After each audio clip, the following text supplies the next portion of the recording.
Yes, the Lord is good. And we're all blessed tonight.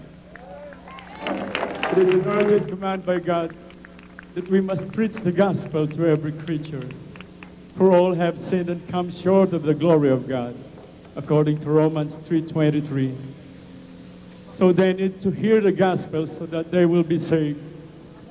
That's why our beloved and honorable evangelist, Pastor Wilde Estrada Almeida, was moved by the power of God to bring the gospel of salvation to our beloved Muslim brothers in Holosulu. He went there with the 12 prayer warriors, with an aim also to help our government solve the problems, even if it would cost his life. There were many attempts to kill him along the way, but all did not prosper. And as they were inside the camp, praying and fasting, they shared the word of God to the foreign hostages and to the Abu Sayyaf, whose hearts were later softened and released all the hostages. It was indeed a victorious mission of our beloved pastor. Hallelujah. And we thank you, Lord, for bringing them safely to us tonight. Though he suffered hardship during the military assault, as they fled and ran together with the Abu Sayyaf through the dense desert, through the dense forest, ran through mud fields, crossed rivers, climbed high and slippery mountains, carrying with them our beloved pastor with illness, running for safety day and night without sleep and rest, without any food or even water to drink. A situation hard and impossible for them to survive and be rescued. Yet to you, Lord, nothing is impossible. They are here safe tonight, Lord. And we thank you, Lord, for our beloved pastor, your prophet, for his heroic act of faith in thy name. Thank you, Lord, for our beloved honorable assistant pastor, his beloved wife, who with all knowledge, wisdom, and courage from you, faced all the hard and tricky questions of the media people. Thank you, Lord, for their beloved children, their grandchildren, and their loved ones who love him and really cared for him. Thank you, Lord, for the church and the brethren, for their supports and prayer, and for the prayers and support of our fellow Christians abroad, especially our beloved and honorable Bishop Samuel Smith and family. We thank you, Jesus, though our beloved pastor suffered illness in his mission, he did not question you, Lord. His love and faith in you never changed even a bit. He loves you so much, Lord, countless times more than his life. And we thank you, Lord, tonight, for you have shown the world a great victory and a great miracle, oh Lord. We thank you, Jesus. Hallelujah. Can we sing with us? Can we all stand and sing with us with the song once again? Tumayo po tayong lahat. For the Lord is good. Jesus, hallelujah, hallelujah. For the Lord is good. And his mercy endures forever.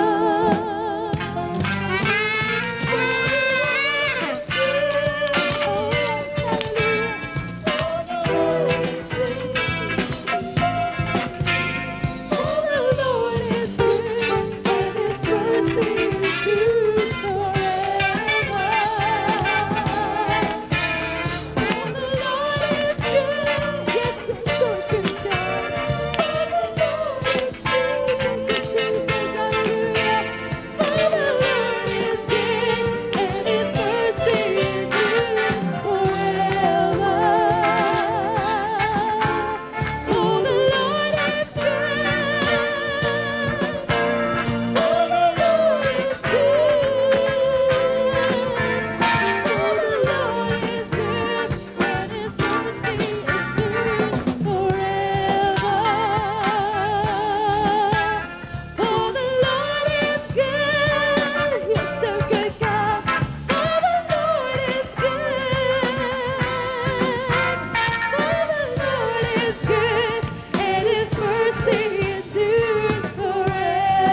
nasilayan siya sa kanya pong natapos na pagsagawa ng misyon sa dako ng Talipaw, Hulusulo, sa dako ng Mindanao.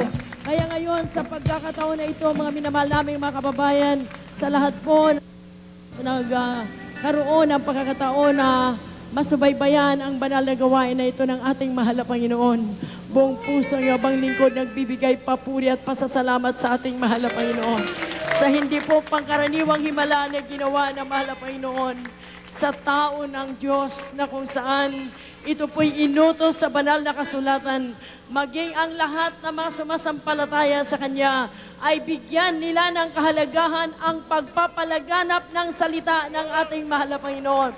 As the scripture says, go ye into all the world and preach the gospel to every creature.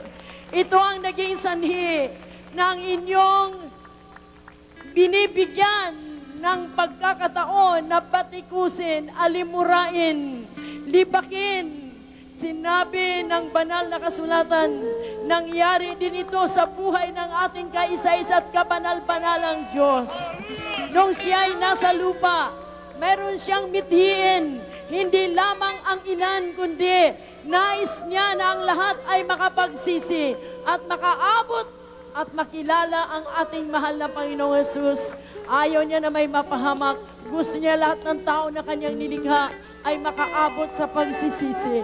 Mga minamahal naming mga kababayan, minamahal kong mga kapatiran, sa araw na ito, ay buong puso't galak na ating ibinibigay ang papuri at pasasalamat sa ating mahal na Panginoon, na ang kanyang mga salita ay hindi naging walang kabuluhan. Bawat mananampalataya, bawat mga ministro ng katotohanan, inatasan ng Diyos na humayo at mangaral ng kanyang banal na ebanghelyo sa buong lupa at sa buong kapuluan. At sa pagkakataong ito, ay minsan pang pinalaala sa atin ng mahal na Panginoon na mayroong Diyos na nais magpabatid sa inyo at magpaalala sa inyo na ngayon ang araw ng pagbabalik loob sa ating mahal na Panginoon. Nagpapadala siya ng kanyang mga propeta, nagpapadala siya ng kanyang mga ngaral upang sa ganon ang kanyang mga nilikhang tao sa mundong ito ay makapagbabalik loob sa Kanya.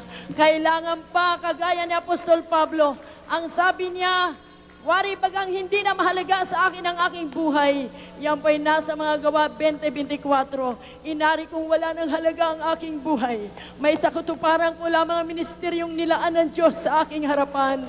I have fought a good fight of faith. I have kept the faith. Purihin ang kanyang banal na pangalan.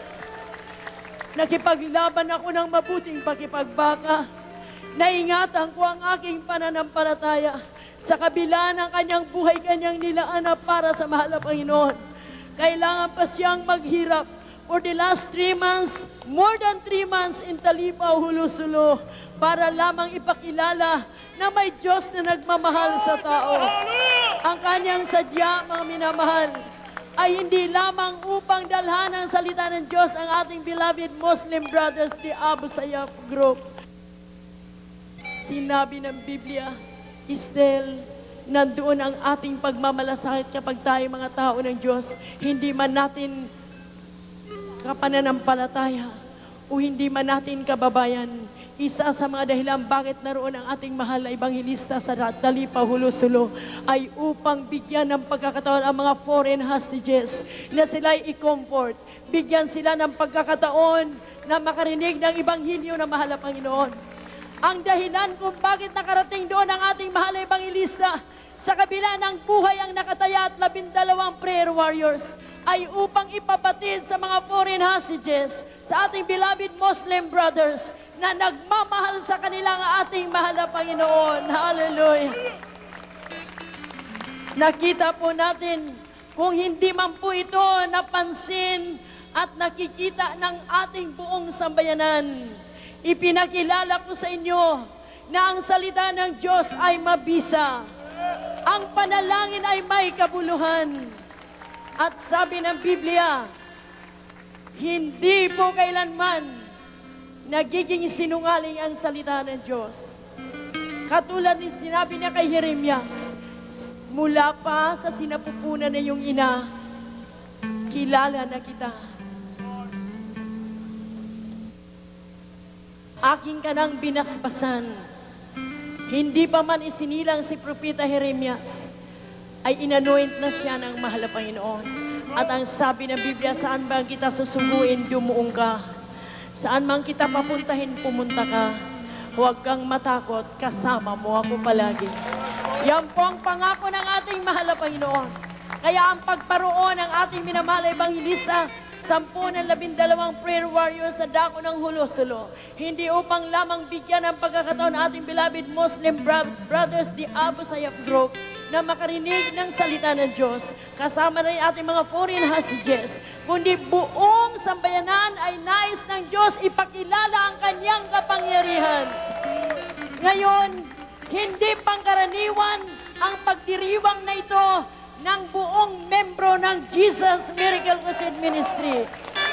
Sapagkat ang ipinagdiriwang natin ngayon ay ang kamangha-manghang gawa ng ating mahal na Panginoon. O purihin ang kanyang banal na pangalan. Wala nang pinakamabis at pinakamagaling, kundi yung ating pag-uusapan ang kamangha-manghang gawa ng Diyos. Sabi ng Biblia, huwag niyong limutin ang aking mga gawa. Alalahanin niyo palagi ang aking pagliligtas. Amen. Kaya nga po, nandirito kami upang ipaalaala at ipakilala sa buong sambayanan na ang ating Diyos na dala ngayon ay siyang Diyos na nais magpakilala sa inyo at magligtas sa inyo sa anumang uring problema ang kinakaharap ninyo. Lalo na sa ating minamahal na bansa na kumakaharap ngayon terribling krisis sa pananalapi, sa politika. Ngayon na tayo magkasama-sama. Ngayon tayo magkaisa na tumawag sa buhay na Diyos. Yan ang dahilan. Sabi ng Biblia, inibig ng mahal na Panginoon ang buong sanlibutan na ibinigay ang kanyang kaisa-isang anak, ang kanyang buhay na banal upang tayo'y matubos at makakilala sa Kanya. At ang buong sanlibutan ay minahal ng Diyos. Hanggat na siya ay naparito, siya ay hindi kinilala ng kanyang mga iniibig. Ang sabi ng Juan 1:10, naparito ang ating tagapagligtas, ngunit hindi siya kinilala ng kanyang minamahal na mga nilikha sa mundong ito. Bagkus ano pang ginawa sa halip na magpasalamat na dumating ang Mesiyas, dumating ang tagapagligtas, kanila pa itong pinahirapan, hinuli, pinapasan ng mabigat na cross, hindi pa nakontento roon, hindi pa nagkasya roon, kanila pang dinala sa Golgota at ipinako pang ating tagapagligtas. Gayon ang sinabi ng Biblia, kayo ay pag-uusigin dahil sa aking pangalan. Papatayin pa kayo ng mga taong hindi kikilala sa akin. Ngunit magpatuloy kayo. Sasamahan ko kayo hanggang sa kalululuhan ng sanlibutan ito.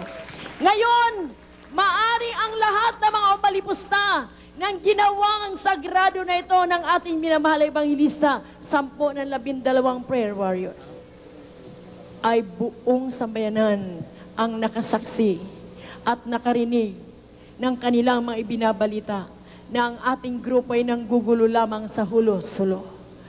Kaya nga po, nandito man ang ating minamahal at ginagalang na Secretary Robert Abintahado. Ang buong iglesia at buong ministeryo ng Jesus Miracle Crusade Ministry sa mga panahong yun ay totoong nagtatampo sa ating beloved Secretary. May mga binanggit siya na first in, first out. So, naroon na sa isipan ng aming mga membro na baliwala kami sa ating beloved Secretary at sa ating minamahal na Pangulo. Kung kaya lalo kaming nagsusumigasig na hindi kailanman maasahan ang tao. Ang Diyos ang nagpadala sa aming grupo doon. Ang Diyos rin ang magbababa sa kanila. Ngunit dumating ang pagkakataon na ang Malapay ay talagang magandang programa niya sa bawat kanyang nilalang. Dumating ang pagkakataon na umabot sa lalang kalalagayan. Mahinang-mahina ng ating mahal na Ebanghilista. Doon pa, nag-assault at inutos ng ating beloved President na i-assault ang ating mga naroon sa itaas. So, walang magawa kundi sila'y sumama sa grupo na nandoon sa itaas. Dala-dala ang ating minamahal na ebanghilista. At yun lamang kaunting lakas na kanilang angkin ng mga panahon na yan. Yun ang kanilang itinakbo for the last 2 weeks na pag-assault. Grabe ang hirap na dinanas, halos hindi na sila nakakainom ng tubig. Wala pong makain, walang maayos sa pahinga. Ganyan na ang kalalagayan ng ating mahal na ebanghilista. Ngunit naniniwala kami na totoong ang Diyos ay sa kasama natin. Amen. Hallelujah. Sa mga pagkakataong yun, bago nag-assault, ay nagbigay din ng mahal na Panginoon ng magandang kaparaanan. Bago in-assault ang Hulo-Sulo, Talipaw na nandun ang aming grupo, ay ang ating minamahal na Secretary Robert Abintahado ay nilapitan ng ating spokesman sa katauhan ni Brother Frank Rolla. Ang sabi namin, kung pwede lamang, ibaba muna ang aming mahal na ebanghilista, 10 na magbuhat sa kanya. Nakiusap kami sa kanya at naging maganda po ang resulta ng araw na yon ng pinag-usapan nila. Sinabi ng ating beloved Secretary, gawin ko ang lahat ng paraan na sa araw ng Sabado, pagbaba ng 2 huling Friends journalist na nandoon sa itaas, sikapin kong maibaba na si beloved Evangelist at 4 na magbubuhat sa kanya. Gayon na lamang ang katuwaan ko, mga minamahal. Talaga pong kalahati ang nawala sa aking pasan sa mga araw na lumipas hanggang sa araw na yun na kami nakarinig ng kanyang pangungusap. Ganun na lamang ang kagalakan niyo, abang lingkod, na siya'y hinipo ng ating mahal na Panginoon. Naalam po ng inyong abang lingkod na hindi rin po makapagpasya ang ating beloved Secretary, kundi sa approval din po ng ating minamahal na Presidente. Kaya sama-sama na po yun, yung aming pagtatampo ay napalitan ng tunay na kagalakan na ang sabi ko, mahal na Panginoon, maraming salamat sa iyo. Ikaw lahat ang nagbigay ng magandang programa na ito para magkasundo-sundo kami. At hindi pa po nagtapos doon, mga minamahal. Nung inassault na, medyo ang abang lingkod ay nagtatampo sa ating minamahal na Pangulo. Bakit po ang aming grupo ay hinayaan na lamang na ma-assault na hindi pa nakababa? Ngunit sabi ng Roma, all things work together for good to them that love God, to them that called according to His purpose. Lahat ay nakakabuti. Sabat yung assault na yan, doon po sila nakaranas ng terrible pong hirap at mga himala na hindi nila nakita nung sila'y nandoon pa sa kubo ng Talipaw. Nung sila'y inassault na, doon pa lalo gumawa ang Diyos ng kamangha-mangha mga himala sa assault na yan. Kaya nakakabuti po yon. At hindi pa po nagtapos doon, mga minamahal. Kagulat-gulat po ang nangyayari sapagkat doon pa lamang numabalitaan namin na nakababa na from their area to Hulo ay dinala sa Zamboanga at sa panguna ng ating magiting na General Angelo Reyes, General Abaya, Colonel Tolentino, 10 ng ating mga sundalo, military na nandoon, tumulong. Sila po ay nagkaisa, tumawag pa sa akin ang ating magiting na general na ang sabi niya, narinig ko ang inyong rally dyan sa Minjula at ako ay nakikiisa sa inyong pagdadalamhati sa kalagayan na yung mister at sikapin po namin, huwag kayo mag-alala, Mrs. Almeda, tutulungan po namin kayo. Gagawin namin ang lahat ng paraan para kayo at ang ating mahal na ebanghilista, ang inyong grupo ay makababa na walang masaktan sa kanila. Purihin ang mahal na Panginoon. Hanggat na nung kami nga po ay dumating na sa Zamboanga ang aming grupo, ang ating minamahal na ebanghilista, kagulat-gulat po ang pangyayari. Sapagkat sa pagkakataong yun, hindi namin inaasahan, naghahanap kami ng masakyan ng aming grupo. Ngunit kami po ay sinurpresa ng ating minamahal na Pangulo. Nagpadala siya ng presidential poker plane para isundo doon sa ating grupo. Hanggang nung araw na yan, sa panguna ng ating magiting na Secretary Puno, siya po ang nag-asikaso na ang sabi niya, kayo ay hinandaan ng araw na yan ng ating mahal na Presidente, dito padaanin sa Malacanang ang iyong asawa at 12 prayer warriors at naghanda siya sa araw na ito para sila ay magkita at purihin ang mahal na Panginoon. Pinalitan ang mga pagtatampo na yan ng pag-ibig, mga minamahal. Purihin ang mahal na Panginoon. Kung kaya't sa araw na ito, kami po ay nag-anyaya personal sa ating minamahal na Pangulo na masaksan niya at makasalo namin siya sa ating pagpapasalamat. Ganun pa man, hindi man siya nakarating, narito ang ating magiting na Sekretary Robert Abintahado na kinatawa ng ating mahal na Presidente na siya po ngayon ang ating kasama sa araw na ito. 10 ng lahat ang aming mga kasamang media rito. Pagpalain kayo ng mahal na beloved Secretary at yung buong pamilya. Siya po ang kinatawan ng ating minamahal na Pangulo. Hindi man siya nakarating personal, ganun pa man nagpapasalamat kami sa presensya ng ating Honorable Secretary Robert Abintahado. Mga minamahal, kami po 10 ng ating mga kapatiran dito sa Jesus Miracle Crusade Ministry. Hindi po namin nililimot ang mabuting gawa mo sa amin, mahal na Panginoon. Habang tinatawagan ko ang aming minamahal na mga anak bago magsalita ang ating mahal na Ebanghilista. You did not wait for me to draw near to you, but you let me hear your voice calling me, and I'm forever grateful to you. I'm forever grateful for the cross. I'm forever grateful to you that you came to seek and save the lost. I'm forever grateful to you. I'm forever grateful for the cross. I'm forever grateful to you, Jesus, that you came to seek and save the lost. I'm forever grateful to you, and I'm forever grateful for the cross.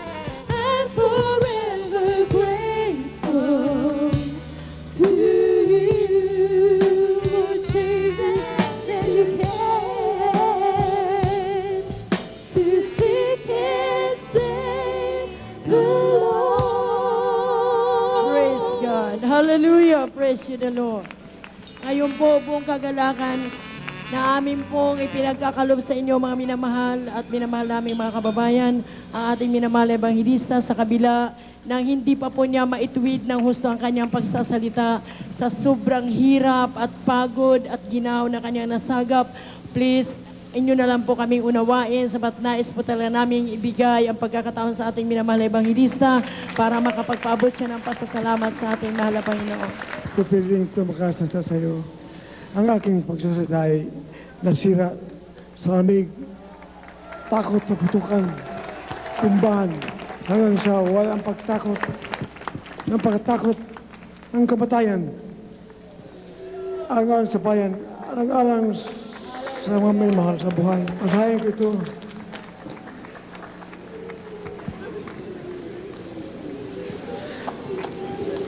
Let every soul is subject unto the poor, unto the higher power.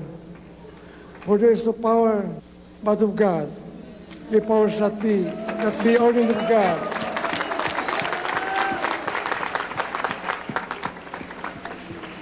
Whosoever therefore resisted the power, the ordinance of God, and they that resist shall receive to themselves damnation.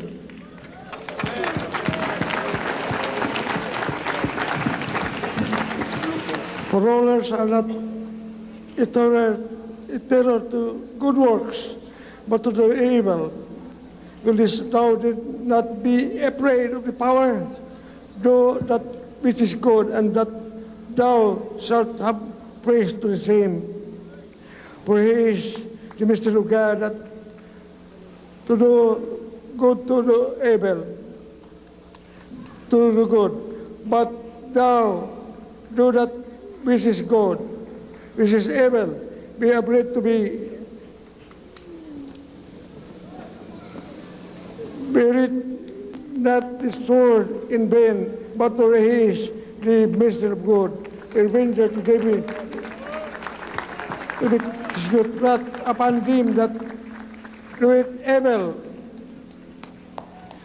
Or therefore, you must do needs to be subject not only for wrath, but also for conscience sake. Mga mahal, gano'n pagkasira sa akin ng mga Abu Sayyaf.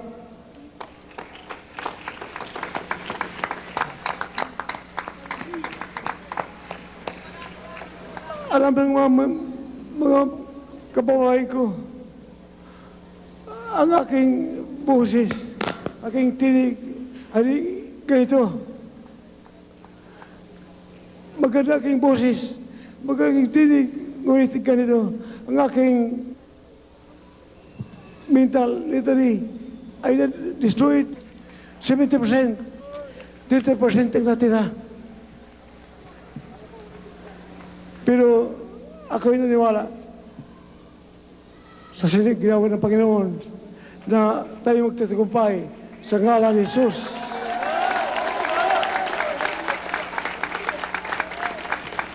Pag napasok ka sa Abu Sayyaf, para ka lang nagpatiwakal. Pag napunta ka sa lugar ng Abu Sayyaf, wala kang pagbalik. Mga mahal, ako'y di magkapagsalita, halos na, di ako magano sa inyo. Hindi ko makilala ang mga anak ko. Kahit ngayon, hindi ko isa-isa. Ang aking mga anak hindi ko kilala. Dari yung panahon, nang may kilala ko rin sila.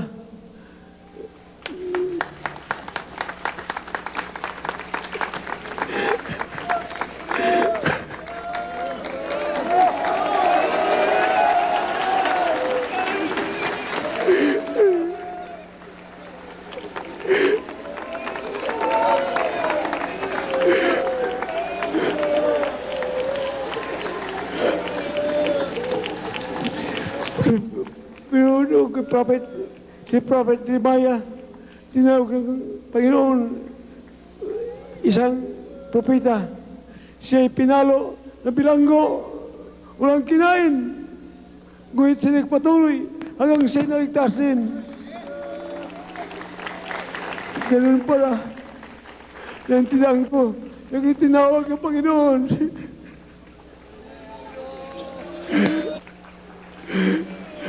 Tinawag tayo, maging propeta sa buong daigdig, minamahal.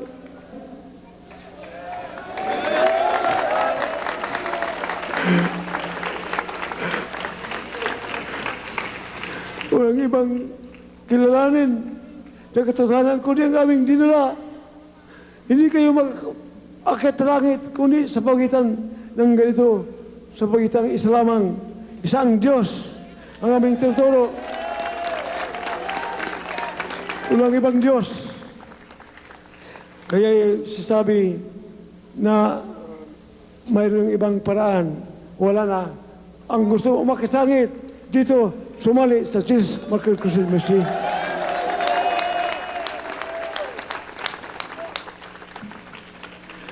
Now I repeat my heart's thanks and gratitude to rally behind. I rally behind Joseph Estrada. It is the scripture na igalang ang presente. Kung sino nanguna, tulungan siya. Yan sa ng Panginoon.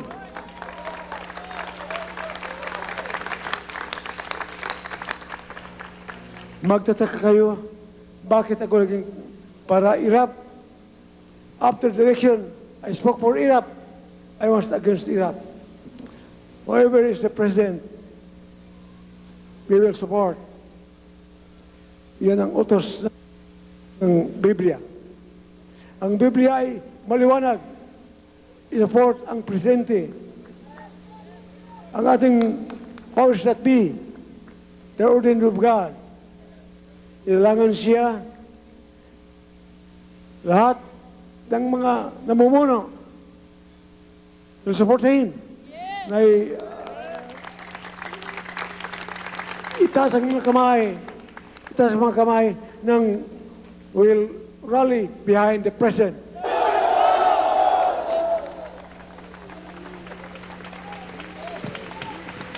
Magsalita din ako. After 2 months, magsalita akong mausay. Ako'y 30, more than 1 month break in fasting. After 1 month, after 3 months, ako'y maganda magsalita na sa pangalan ni Jesus.